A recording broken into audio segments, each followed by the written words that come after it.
নদী মতক আমি জনগোষ্ঠী বাৰে বৰণীয়া সংস্কৃতি ভূমিপুত্ৰ আমি লুইতৰ পাদৰে খিলঞ্জীয়া আমি অসমীৰ বুকুৰে জাতিটোৰ কাৰণে একতাৰ মহামিলন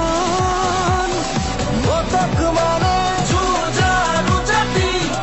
মতক মানে পৰাক্ৰমী মতক মানে শক্তিশালী মতক মানে গুণী জ্ঞানী ইতিহাসে সোঁৱৰাই তাই সুখ মতক সদায় সংগ্ৰামী মতক আমি জনগোষ্ঠী বাৰে বৰ